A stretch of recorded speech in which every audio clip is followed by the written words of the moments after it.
Supervise PhDs, a podcast series by Tara Brabazon and Steve Redhead. Hello, my name is Tara Brabazon, and it's my great pleasure to be introducing a new podcast series of 10 separate sessions. And what's the topic that we're going to be investigating? Well, the title for the series is How to Supervise a PhD. But as you heard, I said we're having a discussion, so I'm sharing this discussion with somebody. He's in the room with me. Who are you? Steve Redhead. And so, Steve, tell us about who you are and your specific expertise in doctoral education. I'm currently Professor of Sports Media at Charles Sturt University in New South Wales, Australia, and I'm the Sub-Dean of Graduate Studies in the Faculty of Arts at CSU. I've successfully supervised around the world 30 PhDs, and I've been external examiner for nearly 100 around the world. So I'm really interested in this field, both professionally and personally. Absolutely. And just to ditto that, so I've supervised to completion, let's include Lee in that, so where are we at? About 36 PhDs to completion, hundreds of examinations. And I suppose what also makes Steve's career and my career a bit distinct is we've also spent a lot of time working in and with candidature management. So at the top end, at university level, writing the regulations, implementing the regulations, and looking at the supervision and examination process from admissions right the way through to post-candidature care. So that's why we wanted to do this series, and we nearly thought about, Steve, calling this series PhD Supervision and Intervention. And the reason why we wanted to use that intervention is both you and I have become increasingly concerned about what we've been seeing and hearing from PhD students around the world. For a lot of listeners, you may know that I wrote an article for the Times Higher Education on 10 truths that supervisors won't tell you, and it's become one of the highest read and downloaded articles in Times High history. Absolutely viral. But an incredible surprise for me. You write a piece, you never know where it's going to go. But clearly what it demonstrated is that PhD students are very unhappy, underwhelmed, concerned and frightened about and by the behaviour that they are receiving. And almost on a daily basis, I receive, a page and a half of an email with a student desperately unhappy with what's going on. And the immediate trigger of this podcast series, Steve, was a lass who came to see us a couple of weeks ago who had a main supervisor who had never read one word of her work, and a second supervisor, and take a breath, podcast listeners, a second supervisor who had not only never read a word, but actually 3 years into the PhD, he was about to do a performance management and had to email her to find out the title of the thesis that he was meant to be supervising. I think this is a regular thing. So I think it is something you could call a sort of crisis around the world.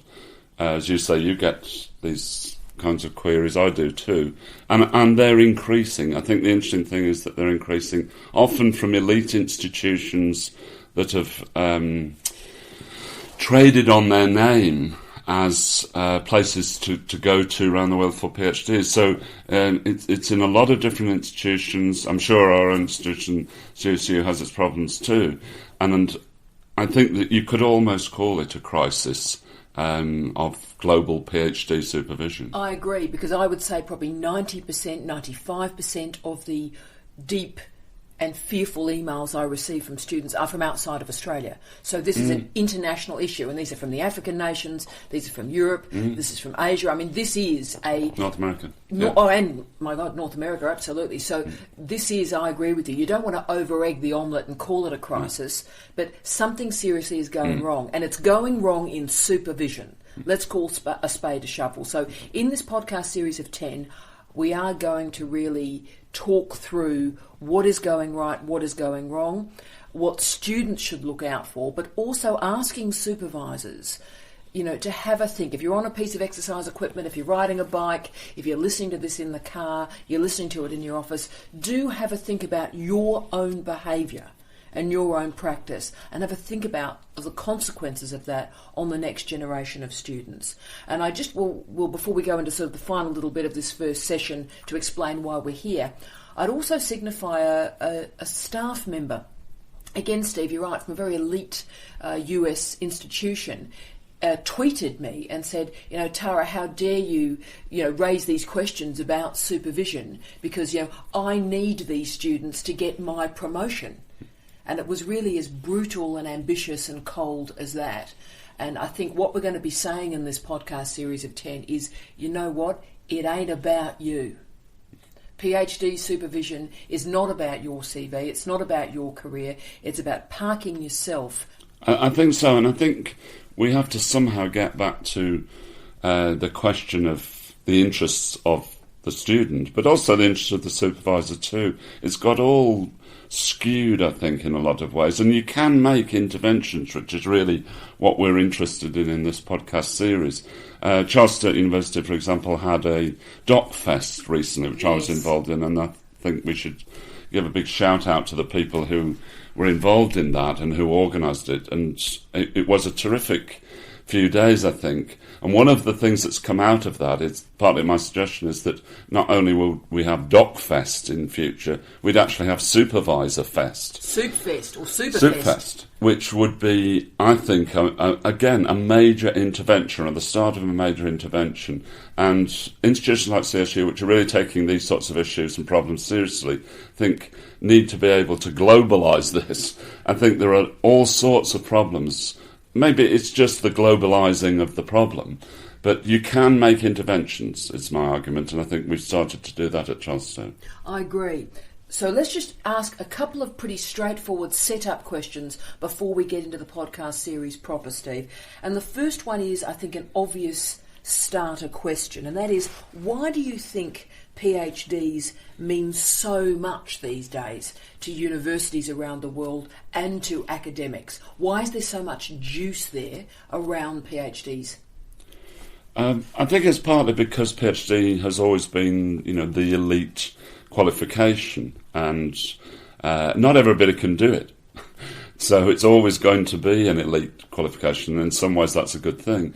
But I think it's also because undergraduate education, this is a global issue, has become so, has proliferated so much that the undergraduate degree and then even honours degree has become less important in the job market, to such an extent that then a master's degree has become the really important signifying factor. But even that has now moved, so that PhD, particularly if you want to go into academia globally, has become an absolute necessity, not just something that you took as a kind of part-time qualification. So I think it's partly to do with that.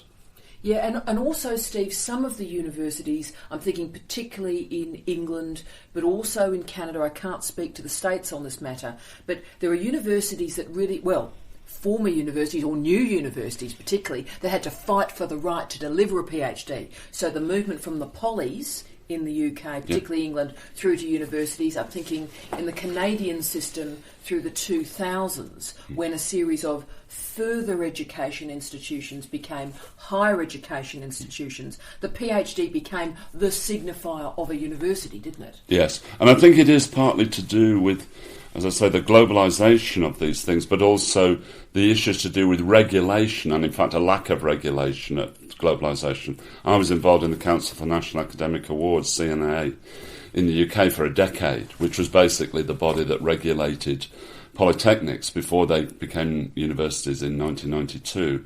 And a lot of my work there was postgraduate work. I sat on panels for a number of different disciplines looking at applications for PhDs and how we would regulate that.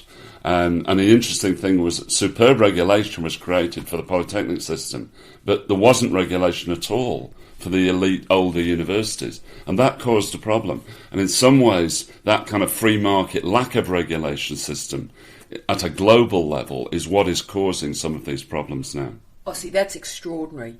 My final question in this setup podcast, and as you can hear, listeners, by the way, we really bloody care about this. This is something we talk about. I mean, we're married. Podcast listeners know we're married. This is something we talk about a great deal, and we care about a great deal, and we worry about a great deal. So, final question for this introductory podcast, Steve. Through your academic career, which is a little bit longer than mine, what changes have you seen in how the PhD is handled and managed in our university? You've raised the regulation issue, but through your career, if you think about sort of the mid to late 70s when you started at what was then the Manchester Polytechnic, or indeed what you saw at Warwick and Manchester Uni before then, sweep us through those changes if you can. I think the big changes are to do with actually how things get regulated. So much of my early experience of PhD supervision as a student was really, if you like, the old Oxbridge system, which was that you might see a supervisor really pretty irregularly. I had a fantastic supervisor for my PhD who I kept in touch with for many years, and I'm extremely grateful for that supervision. But I saw around me a lot of supervision where the seeds of the problems we're talking about today were sown, really, and very often people were left completely on their own to do this, this high-level qualification, and no one really thought about it, actually. It was just the way it had always been done in that kind of senior common room Oxbridge sort of system, which I think got globalised. And a lot of the time then you were really relying on the doggedness of individuals to finish PhDs. I knew a lot of people then who did start the PhD with that sort of system, and they didn't finish. Yeah.